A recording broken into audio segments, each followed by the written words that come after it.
আমরা সামনে একটা নির্বাচনের দিকে যাচ্ছি। সেই নির্বাচনে আমরা যথাযথভাবে ইনশাআল্লাহ সরকারকে সর্বতভাবে সহযোগিতা করব, নির্বাচন কমিশনকে সহযোগিতা করব, যেন আমরা একটা সুন্দর একটা নির্বাচন পেতে পারি। আমাদের সেনাবাহিনীর বীর মুক্তিযোদ্ধা সেনা সদস্য এবং তাদের নিকট আত্মীয়দের সংবর্ধনা প্রদান এবং শান্তিকালীন পদকপ্রাপ্ত সেনা সদস্যগণকে পদক পরিধান অনুষ্ঠানে আমি আপনাদের মাঝে উপস্থিত থাকতে পেরে অত্যন্ত আনন্দিত। আমরা এই অনুষ্ঠানে আপনাদেরকে আমন্ত্রণ করেছিলাম, আপনারা সেই আমন্ত্রণে সাড়া দিয়ে এখানে এসেছেন, এই জন্য আপনাদের কাছে আমরা কৃতজ্ঞ।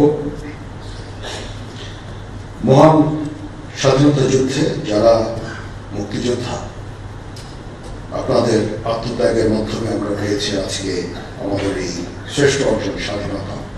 আপনারা জাতির শ্রেষ্ঠ সন্তান, দেশের স্বাধীনতা রক্ষায় আপনাদের দেখানো পথ অনুসরণ করে আমরা পথ চলছি। দেশের বিভিন্ন প্রান্ত থেকে কষ্ট করে এখানে আপনারা এসেছেন, এজন্য আবার আপনাদেরকে আন্তরিক ধন্যবাদ এবং কৃতজ্ঞতা জ্ঞাপন করছি। সম্মানিত অতিথিবৃন্দ, আপনারা অবগত আছেন যে দেশ ও বিদেশে সাহসিকতা ও বীরত্বপূর্ণ কাজের স্বীকৃতি স্বরূপ 2013 সাল থেকে বাংলাদেশ সেনাবাহিনীতে শান্তিকালীন পদকের প্রচলন করা হয়েছে। পূর্বের ন্যায় এবারও সেনাবাহিনী পদক, অসামান্য সেবা পদক এবং বিশিষ্ট সেবা পদক প্রাপ্তদের আজকের এই বিশেষ দিনে পদক প্রদানের মাধ্যমে আমরা সম্মানিত করার চেষ্টা করেছি। ডিজাইন, এলিগেন্স, বিউটি, সেরা পণ্য সবার জন্য জেভিকো। সেনাবাহিনীর যে সকল সদস্য তাদের পেশাগত দায়িত্ব পালনে গুরুত্বপূর্ণ এবং প্রশংসনীয় কর্মনিষ্ঠার মাধ্যমে উজ্জ্বল দৃষ্টান্ত স্থাপন করেছেন এবং পদকপ্রাপ্ত হয়েছেন, তাদের সবাইকে আমি অভিনন্দন জানাচ্ছি।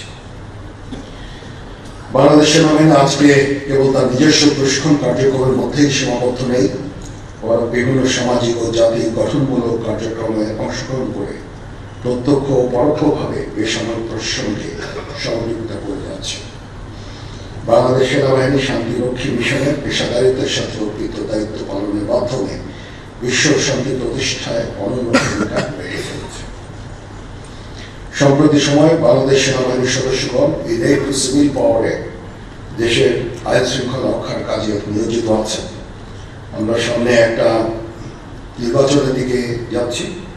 সেই নির্বাচনে আমরা যথাযথভাবে ইনশাআল্লাহ সরকারকে সর্বতভাবে সহযোগিতা করব, নির্বাচন কমিশনকে সহযোগিতা করব, যেন আমরা একটা সুন্দর একটা নির্বাচন পেতে পারি। এছাড়াও দেশের বিভিন্ন প্রাকৃতিক দুর্যোগ মোকাবেলায় সর্বসময় স্বতঃস্ফূর্তভাবে জনগণের পাশে দাঁড়িয়ে আমরা সেবা করে চলেছি। সবকিছুই সম্ভব হয়েছে সেনা সদস্যদের অকৃত্রিম দেশপ্রেম, কর্মদক্ষতা, শৃঙ্খলাবোধ ও দায়িত্ব পালনের আন্তরিকতা। পরিশেষে আজকে অনুষ্ঠানে উপস্থিত হয়ে অনুষ্ঠানকে প্রাণবন্ত এবং সফলমণ্ডিত করার জন্য আমি আপনাদের সকলকে আবারও বিশেষভাবে ধন্যবাদ জানাচ্ছি।